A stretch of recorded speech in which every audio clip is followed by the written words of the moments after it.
In bepaalde omstandigheden kan de spanning tussen de wet en de praktijk zo knellend zijn dat door de rechtspraak ruimte wordt gecreëerd. Van een dergelijke spanning is in casu geen sprake, nu verdachte zonder enige noodzaak zichzelf in een positie heeft gemanoeuvreerd waarin reeds op voorhand duidelijk was dat het strafbaar gedrag zou opleveren. De rechter wierde van een beetje gauw kleer mee. De jong kweekt cannabis en dat is strafbaar. Dat het in coffeeshops wel verkocht wordt mee verhoor het er neer aan. Een teleurstelling vindt de jong.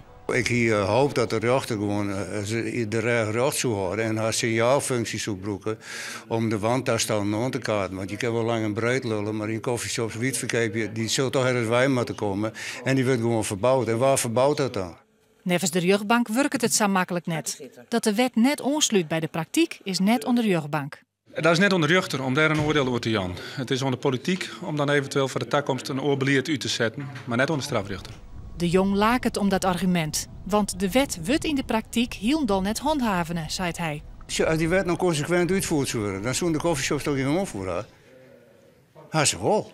Dus die wet wordt blijkbaar net consequent uitvoerd. En waarom in mijn geval nog wel en in verband van de coffeeshop houden net? Voor de grondwet ben we allebei gelijk, artikel 1 van de grondwet. Dus het gelijkheidsprincipe wordt ook nog de vlier mee omvaren. De jong is het net eens met het vonnis en zelfs ik net met de straf. En gaat in heger beroep. Maar er bestaat een grote kans dat hij de hele boete van haast 2,5 ton betalen moet.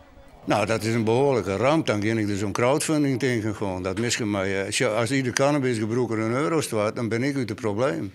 Zo simpel is het wel. Dus dat ga ik dan bezieken natuurlijk. Maar wij gaan eerst in heger beroep.